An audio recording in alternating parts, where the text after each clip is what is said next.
Hello everybody. Today we're here to go over the second notice of turnover and election meeting for Copperleaf.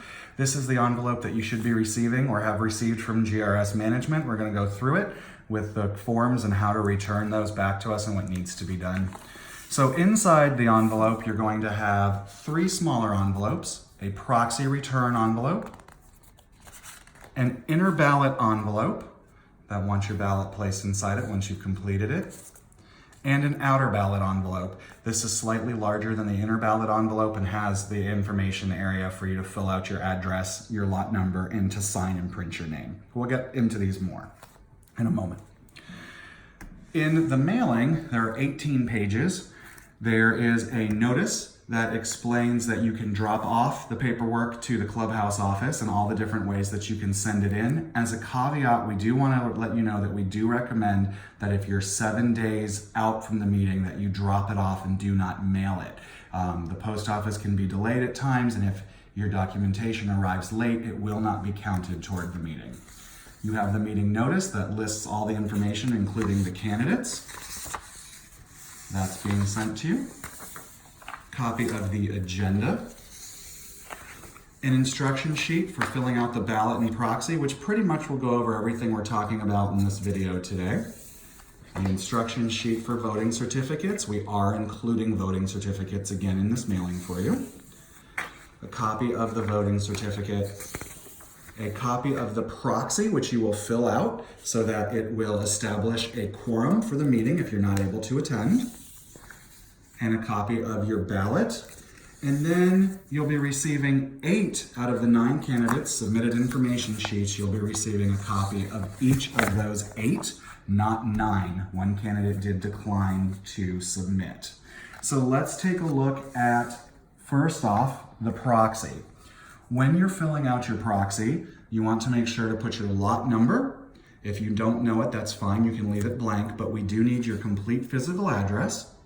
And then you're going to select who you designate your proxy to, either A or B. Now remember, this proxy does not sign away your voting rights. This proxy only is for the purpose of establishing a quorum. So you can select A for the president of the association, or B, you can designate someone who will be at the meeting as your proxy holder. Now that needs to be another member of the association or someone who's there representing you. If that person is not at the meeting and not present and signed in, your proxy may not be counted. Date the proxy for the date that it was signed, sign the copy of the proxy, and then print the name of the person who signed.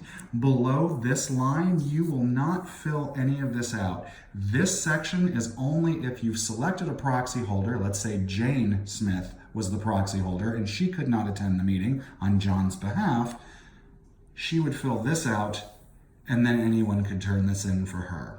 Once you have this done, you're going to fold this into thirds, and you're going to place this in the proxy return envelope that's labeled.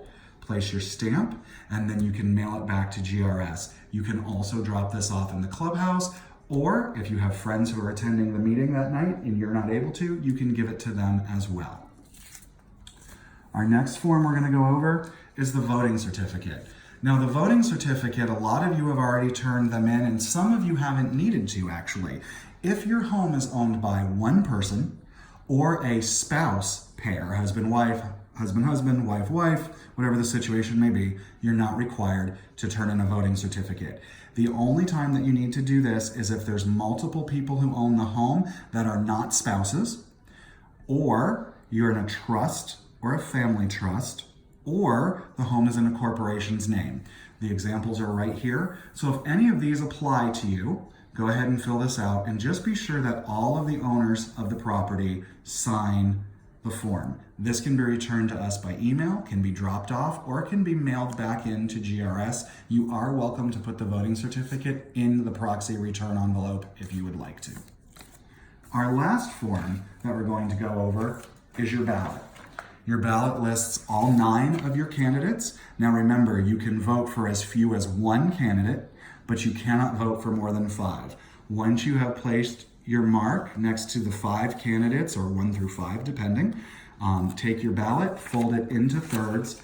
Your ballot is then going to go into the ballot inner envelope. You will seal this envelope, and then your ballot inner envelope is going to go into the ballot return envelope. Seal this, and make sure your address goes here. The address unit number is actually your lot number. There will be no building number because you're not in a condominium. The owners sign here, print their name here, and you can drop this back off at the clubhouse or place a stamp on it over here and mail this back to GRS management. As always, if you have any questions, you're welcome to reach out to Jackie or I at the office. Come by during office hours or leave us a voicemail. If we're not there, we'll be more than happy to get back to you. Thanks so much, guys, and happy voting.